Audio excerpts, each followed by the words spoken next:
Hello and welcome back to Warcraft Daily for day the 29th of January 2013. And today is actually going to be a really fun day in terms of news. We have a giant infographic, so I'll go through all the information we got from that. I'll maybe try to infer some things from the various posts, but yeah, overall, it's just really fun and great, so that's me in a good mood. We also have some interesting blue posts, and then finally some great stuff from Twitter in which we get to clear up a few things, and then finally I'll round it off with a little bit of talk about battlegrounds and queues, and some various fun like that. So let's just jump right into the day's news. And first we have the giant-ass infographic. So, I think we should just really roll down and, down the thing and go through all the information and see what sort of interesting stuff we can pick from it. So, first of all, 100 million lifetime players in 244 countries and territories. Can't say much about that, but, 100 million people have been touched by WoW. That is, well, it's 1/10 of a billion, which means, a sizable enough amount of the world's population, especially if you take into account, say, the first world country population of the world, and people who actually have access to the internet and all those things.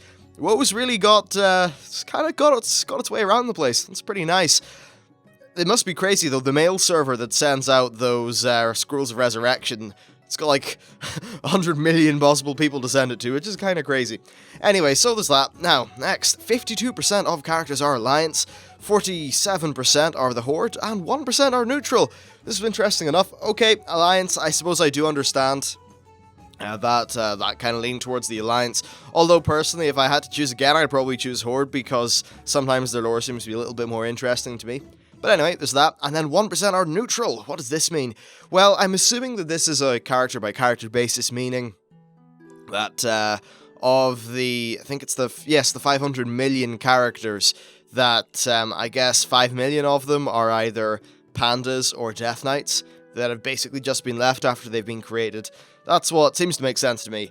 Anyway, so next there are 9 million guilds. That's a lot of guilds, and I'm guessing a lot of these probably are just ones that, fall by the wayside, and then you have the big guilds which kind of zoom in and suck everyone up. That's cool. Guilds are really awesome, and yeah, there's not much to say about that. Next, achievements and titles, right? So, there are, the number 1 title in the game is The Patient, number 2 is Jenkins, and number 3 is Assistant Professor. I don't know, I'm not too sure what one do I roll. I think I go with Champion of the Frozen Wastes most of the time, because it just harkens back to Wrath nostalgia. That was, the first expansion where I was really able to play a great deal, so, I don't know. As for Jenkins, though, I'll tell you one thing, I remember back in the day when the Jenkins achievement came out, goddamn, everyone was a Jenkins, because that's still when Leroy Jenkins was kind of fresh in everyone's head, and everyone was a Jenkins. Literally, 8 out of 10 people were Jenkinses. This is a little bit mad. Anyway, so next we have 11 million pandas, and 1.3 million of those pandas are females with fox tails. I'm not exactly sure why a panda would have the tail of a fox, but I'm sure those 1.3 million people can probably explain. Next, 500 million characters, which I think I mentioned earlier. Then, 3,900 minutes of sound. Now, that is including sound effects and that kind of thing. I've got to say, I love Blizzard's sound team. The music for the different expansions is great.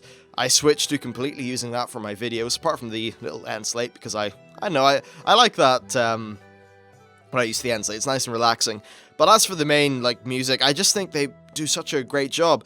And I think, back in, say, original vanilla, I think a lot of that zone music, there's one that's called the Shimmering Flats, the Elwyn Forest music, and Dun Moreau, it's really, really atmospheric. And I think some of that was perhaps lost in the Cataclysm transition.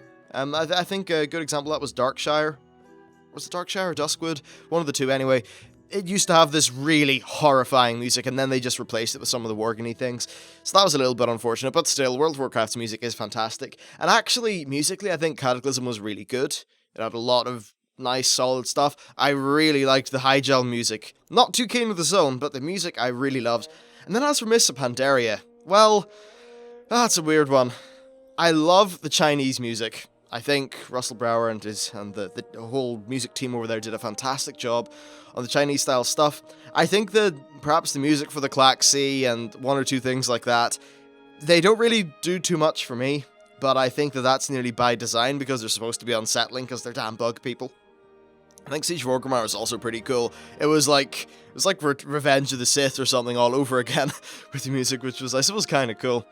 Anyway, so let's move on with the infographic. 100,000 pages of content have been written on the main wiki, making it the largest gaming wiki that there is. That makes complete sense. There is so much in this game, like, it's absurd.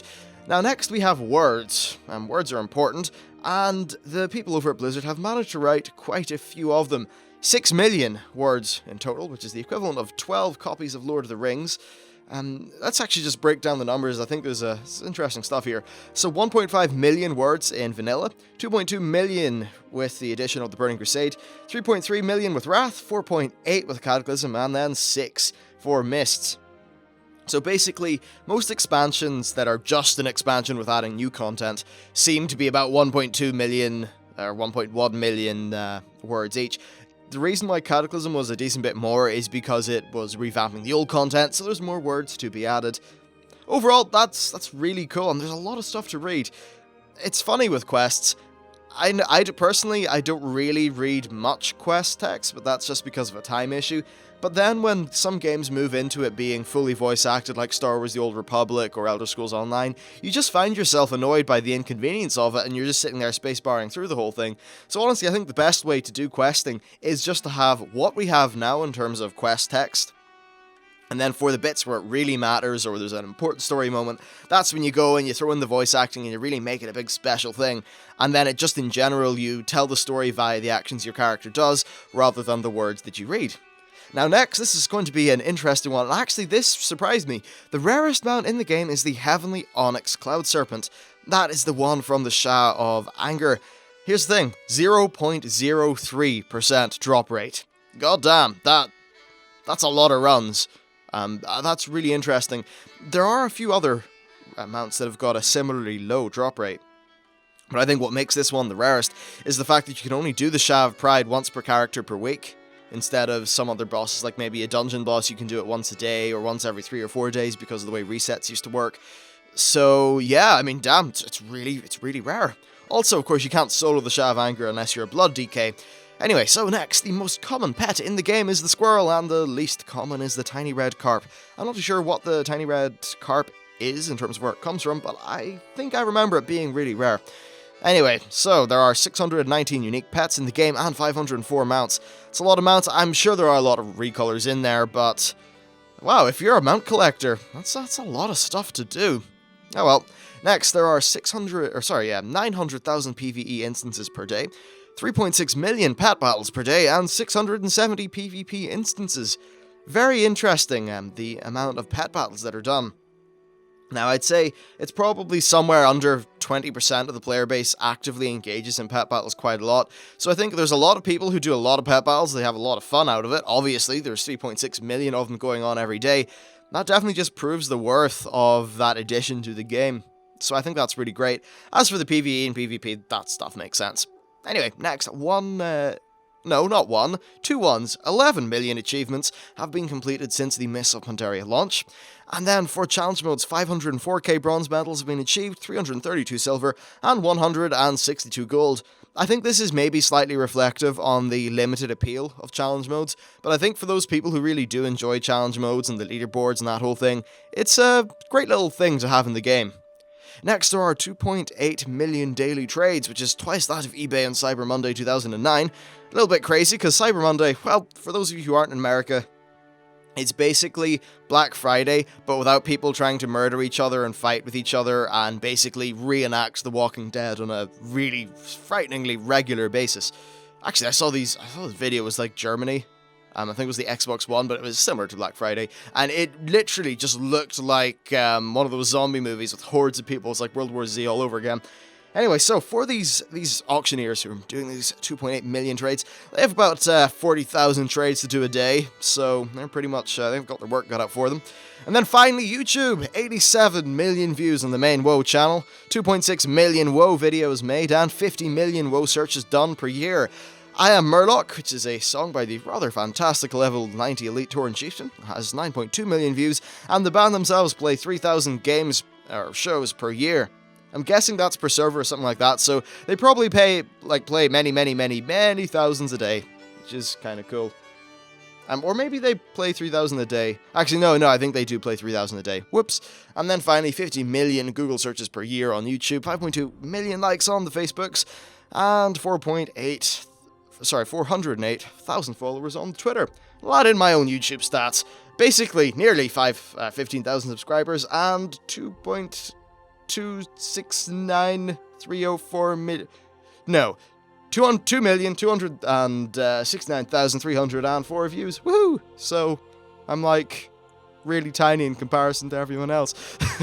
Anyway, so now that fun little infographic is out of the way, let's go on to the actual news and things.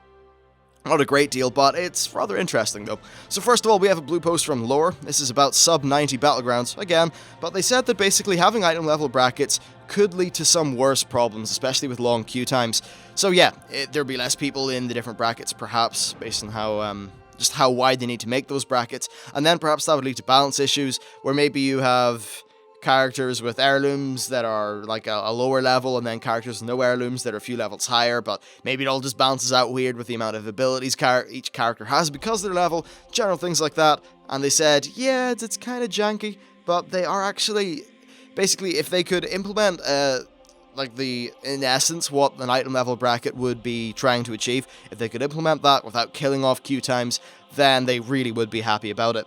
Now, they do have a number of plans for Warlords to reduce queue times. No announcements yet, but overall it seems like the Warlords of Draenor stat changes, in combination with whatever they're going to be doing with these queue times, should make low-level PvP a good bit more fun. Actually, on the topic of low-level PvP, the one thing that I always missed out on doing, and kind of regret that that happened, is twinking, because it's not so much of a thing anymore, but it actually seemed really interesting, so maybe that's a little bit of a unfortunate thing that I missed out on. Oh well, that's probably a thing of the past. I don't even know if the twinking scene's still alive.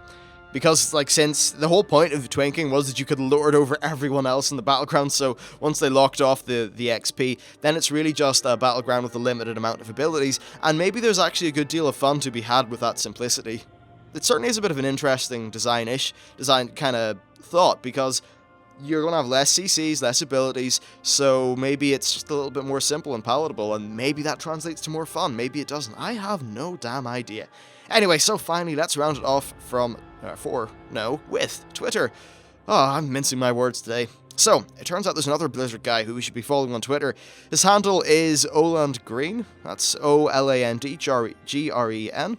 And his real name is Owen Ladgreen. He is responsible for giving us all loot, and he's probably also responsible for any LFR drop chance related brain damage that we got in patch 5.0. And we have learned a few good things. So first of all, the Quivering Blob can be won by a bonus roll, but doesn't take the place of the item that would have been won via the roll. So essentially you'll get two things, including the blob. Then the mounts from Nalak, Undasta, and the Shav Anger can be bonus rolled, but raid mounts cannot. Given that the Shaz mount is 0.03, you're probably going to need everything you can get if you want that thing. Next, the Reigns of the Astral Cloud Serpent is not, and has never been, on bonus rolls. And the Korkron Shaman's Treasure cannot be bonus rolled. That's the box of the awesome Shami transmog gear that you can get. Then finally, due to some community feedback with the Quivering Blob, you can bonus roll siege pets as long as you're on the right difficulty. So yeah, there's definitely been a bit of chopping and changing, but that's all okay. They had to work these systems out some way. It's funny, I think that Mists of Pandaria, I think for me it was really good in a gameplay perspective, but it definitely seems like there were a lot of new systems and a lot of new things which they were ironing out. So when they go into Warlords with all the experience that they've gained in balancing things like bonus rolls and just how to do all the various new facets of the game, they're going in with that experience, so it should all work out to be a bit more cohesive and very good. Then finally we have a tweet from Helinka who says that the reason for sometimes there are long battlegrounds for people, and the problem is essentially exacerbated if you opt out of unpopular BG. Basically, sometimes when people start opting out of BGs, it exacerbates the problem, and then sometimes it's just general queuing problems. This is a bit of an interesting thing. I know this sounds weird, but I'd nearly like just to be able to queue for objective, the small objective-based ones, because that's the gameplay that I personally really like. The only problem is how many people agree with me, and if they were to do some sort of split, maybe that would mean that it would kill off queue times for another kind of battleground or something. I don't know, it's a hard thing to do, really. I think, here's a good example, right? I play quite a bit of Battlefield 4. It's just my turn off my brain, shoot some things, because I only get about 40 minutes of actual chill out, play games time a day. So in that, I just like to hop onto Battlefield. And the thing is, I want to play a map that I really like, so I will go onto a server that's just 24/7 that map.